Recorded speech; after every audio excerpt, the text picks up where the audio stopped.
ભારતના નેશનલ હાઈવેની સ્થિતિ છેલ્લા કેટલાક વર્ષોમાં એટલી બદલાઈ ગઈ છે કે લોકો પણ હવે ટ્રેન અને પ્લેનની જગ્યાએ રોડ ટ્રીપ કરવાનું વધુ પસંદ કરે છે. રોડની પરિસ્થિતિ બદલાઈ ગઈ, હાઈવે પર રોડની ગુણવત્તામાં સુધારો આવ્યો, પરંતુ હાઈવે પરના શૌચાલયનું શું? હાલમાં જ નેશનલ હાઈવે ઓથોરિટી ઓફ ઇન્ડિયાને અનેક એવી ફરિયાદો મળી છે કે હાઈવે પરના શૌચાલયમાં સ્વચ્છતાના નામે મીંડું હોય છે. ઘણી વખત લોકો હાઈવે પર શૌચાલયોનો ઉપયોગ કરવાનું ટાળે છે. તેની અંદર જતાં પણ 2 વખત વિચારે છે. ગંદકી અને દુર્ગંધથી ખદબદતા શૌચાલયમાં અંદર જવું પણ કોને ગમે? અને આ જ કારણથી NHAIએ એક નવી પહેલ શરૂ કરી છે. જો કોઈ પ્રવાસી હાઈવે પર મુસાફરી કરતી વખતે ગંદા જાહેર શૌચાલય શોધી કાઢે છે અને NHAIને જાણ કરે છે તો તેને ₹1000નું ઇનામ મળશે. સોશિયલ મીડિયા એક્સ પર NHAIએ આ ઇમેજ પોસ્ટ કરી છે, જેમાં તમામ માહિતી આપવામાં આવી છે.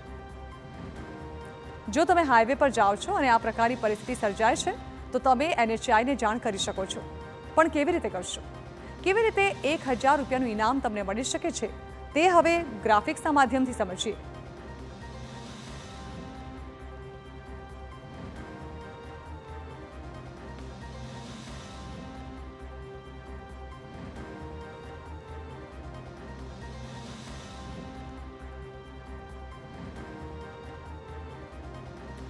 તો હવે તમને જણાવવાની કોશિશ કરીએ કે આખરે કઈ રીતે તમે આ ગંદા શૌચાલયની જાણ જે છે તે NHAIને કરી શકો છો અને કઈ રીતે ₹1000 આવશે તમારા ખિસ્સામાં.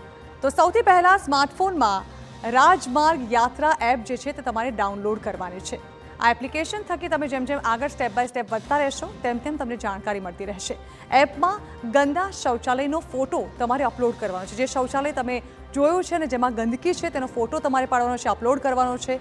અહીં તમારે નામ, વાહનનો રજિસ્ટ્રેશન નંબર, સ્ટ્રીટ લોકેશન અને પોતાનો મોબાઈલ નંબર જે છે તે દાખલ કરવાનો છે.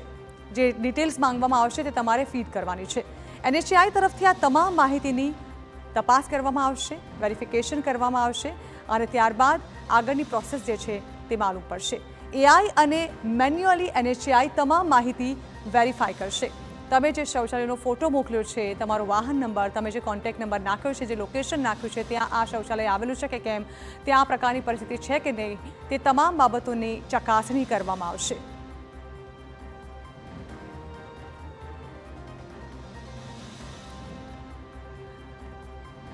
તો હવે આ ઇન્ફોર્મેશન જે તમને મળશે અને જે પૈસા ટ્રાન્સફર થશે કેવી રીતે મળશે અને ક્યારથી તમે આનો યુઝ કરી શકો છો, ક્યારથી તેની શરૂઆત થશે તેના પર નજર કરીએ તો ₹1000નું જે ઇનામ છે તે તમારા ફાસ્ટેગમાં રિચાર્જ તરીકે તમને મળવાનું છે.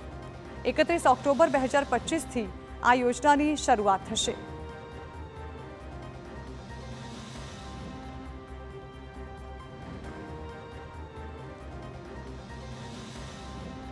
તો ₹1000નું આ ઇનામ જે છે તે તમને ફાસ્ટેગમાં મળવાનું છે.